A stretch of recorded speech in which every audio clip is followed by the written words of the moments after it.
इस प्रकार से युद्ध चल ही रहा था कि सूर्यदेव अस्त हो गए तथा प्राणों का संहार करने वाली रात्रि का आगमन हो गया।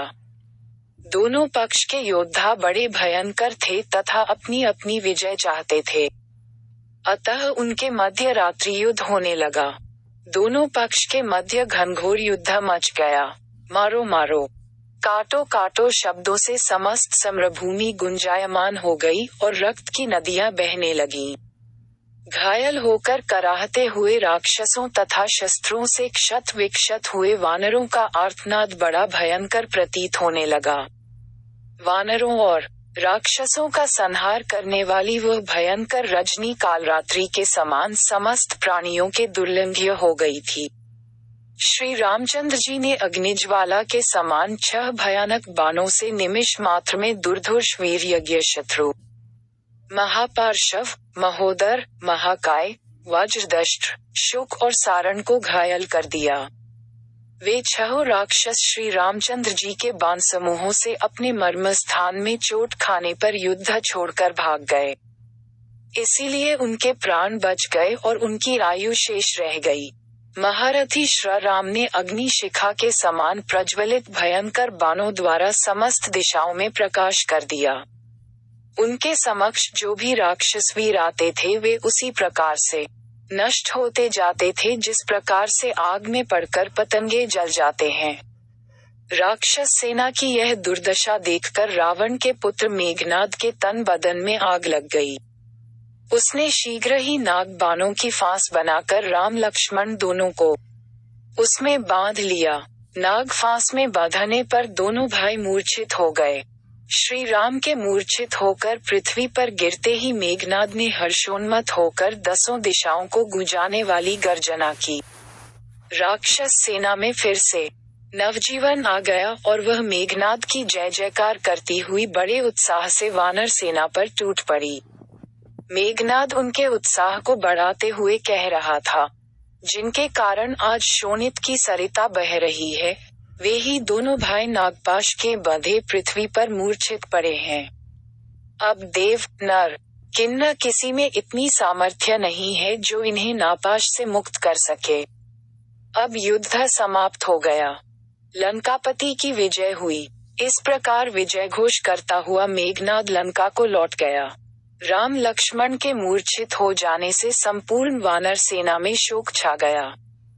सुग्रीव, अंगद, हनुमान, जामवंत आदि सभी सेंध्यक्ष किंकर्तव्य विमूढ़ होकर दोनों भाइयों को घेर कर खड़े हो गए और इस विपत्ति से त्राण पाने का उपाय खोजने लगे। तभी विभीषण ने उन्हें धैर्य बंधाते हुए कहा, हे वीरों, भयभीत होने की आवश्यकता नहीं है। यह नागपाश इन दोनों भाइयों का कुछ नहीं बिगाड़ सकती और न वे मर ही सकते हैं। इसलिए तुम इनकी चिंता छोड़कर अपने अपने मोर्चों पर जाकर युद्ध करो। इन दोनों भाइयों को तुम मेरे ऊपर छोड़ दो। उधर जब रावण ने मेघनाद के मुख से राम लक्ष्मण के नागपाश में बंधकर मूर्छित होने का समाचार सुना तो उसके हर्ष का पारावार न रहा। उसने सीता की रक्षा पर नियुक्त राक्षस नारियों को बुलाकर आदेश दिया, तुम लोग सीता को पुष्पक विमान पर चढ़ाकर युद्ध भूमि में ले जाओ और उन्हें ले जाकर राम लक्ष्मण को दिखाओ जो पृथ्वी पर मरे पड़े हैं। रावण की आज्ञा पाते ही राक्षसनियां जानकी को विमान में चढ़ाकर युद्ध भूमि में ले गई जहां राम लक्ष्मण मूर्छित अवस्था में पड़े थे। सीता ने देखा राक्षस सेना जय जयनाद कर रही है और वानर सेना शोक में डूबी हुई निराश खड़ी है। दोनों भाइयों को इस प्रकार पृथ्वी पर पड़ा देखकर सीता के धैर्य का बांध टूट गया और वे फूट फूट कर रोने लगी। हाय, आज मैं विधवा हो गई। बड़े बड़े ज्योतिषियों की यह भविष्यवाणी मिथ्या हो गई कि मैं आजीवन सधवा रहूंगी, पुत्रवती बनूंगी। हे नाथ, आपने तो कहा था कि मैं अयोध्या लौटकर अश्वमेघ यज्ञ करूंगा। अब उस कथन का क्या होगा? जो विश्व को जीतने की शक्ति रखते थे, आज वे कैसे मौन पड़े हैं? हाँ विधाता, तेरी यह क्या लीला है? हे त्रिजटे, तू मेरे सती होने का प्रबंध करा दे। अब मैं इस संसार में अपने प्रिय राम के बिना नहीं रहूंगी। अब मेरा जीना व्यर्थ है। सीता को इस प्रकार विलाप करते देख त्रिजटा ने कहा, हे जानकी, तुम व्यर्थ में विलाप करके जी छोटा मत करो। मेरा विश्वास है राम लक्ष्मण दोनों जीवित हैं, केवल मूर्छित हो गए हैं। ये देखो वानर सेना फिर युद्ध के लिए लौट रही है। सुग्रीव और विभीषण उनके चेतन होने की प्रतीक्षा कर रहे हैं। मेरा अनुमान मिथ्या नहीं है। वे उठकर फिर युद्ध करेंगे और रावण का वध करके तुम्हें अवश्य ले जाएंगे। तुम धैर्य धारण करो। इस प्रकार सीता को समझा बुझा कर त्रिजटा सीता सहित विमान को पुनः अशोकाटिका में ले आई। नागपाश में बंधे राम और लक्ष्मण काफी देर तक भूमि पर पड़े रहे। तभी अकस्मात जोर से आंधी चलने लगी। आकाश में घने बादल छा गए। इतने में ही आकाश मार्ग से विंता का पुत्र गरुड़ उड़ता हुआ आया। उसने दोनों भाइयों के पास बैठकर उनके शरीर का स्पर्श किया।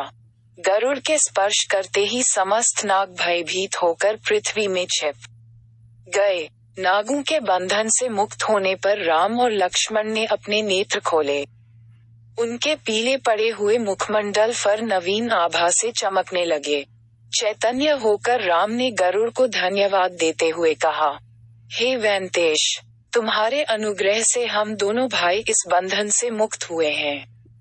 हम तुम्हारा कैसे आभार प्रदर्शन कर लिखते हैं।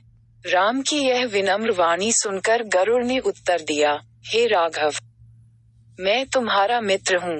वन में विचरण करते हुए मैंने सुना था कि मेघनाद ने तुम्हें इस नागपाश में बांध लिया है जिसे देवता, राक्षस, यक्ष, गंधर्व कोई भी नहीं खोल सकते। इसलिए मैं मित्र धर्म के नाते यहाँ आ पहुँचा और मैंने तुम्हें नागपाश से मुक्त करा दिया। भविष्य में अधिक सतर्क रहकर युद्ध करना, क्योंकि ये राक्षस बड़े कपटी तथा मायावी हैं।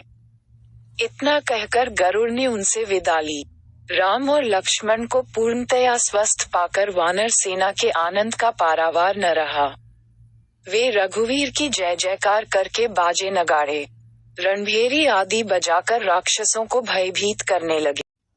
अगर आपको वीडियो अच्छा लगा तो सब्सक्राइब करें और शेयर करें एजुकेशन स्टोरी।